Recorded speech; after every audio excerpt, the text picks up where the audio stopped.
Thank you, Mr. Chairman. It is not political when you have 2,459 U.S. service members that were killed. It is not political when 20,769 U.S. service members were wounded. It is not political when 18 CIA operatives were killed, or 1,822 civilian contractors killed. It's not political when over 1,000 Americans were left on the ground in Afghanistan. And it's damn well not political when 13 U.S. service members died at the bombing at Abbey Gate.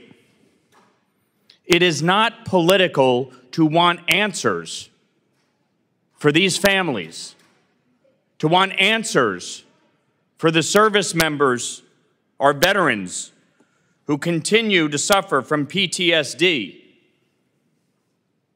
22 veteran suicides a day. It is not political to want answers for them and their families. So to my colleagues on the other side, tell the Gold Star families that want answers about this disastrous withdrawal from Afghanistan that you believe their request to hold Secretary Blinken accountable is political. The service and the sacrifice of our soldiers and our veterans matters, and they deserve answers. And if you want to know what was political, then look no further than the actual disastrous withdrawal. Joe Biden and Kamala Harris announced a date certain to ensure that all U.S. troops were out of Afghanistan before September 11th, 2021, conditions on the ground be damned. Joe Biden wanted to say that he ended the war before the 20th anniversary. If that isn't political, then what the hell is? Antony Blinken has refused to cooperate with this committee, refused to testify before this committee on the withdrawal in the 118th Congress. He has been here twice to testify about the State Department's budget. But he certainly has not afforded this committee the respect to answer the questions related to the disastrous decision to withdraw in violation of the Doha Agreement, not because of the Doha Agreement. This administration chose politics over the safety and well-being of our U.S. service members. They chose politics over the safety and the well-being of the Americans that were left in Afghanistan. They chose politics over the safety and well-being of the Afghan refugees who helped us over the course of this 20-year war. Secretary Blinken has a responsibility to come before this committee, to come before the representatives of the American people and answer the questions about this disastrous decision to withdraw.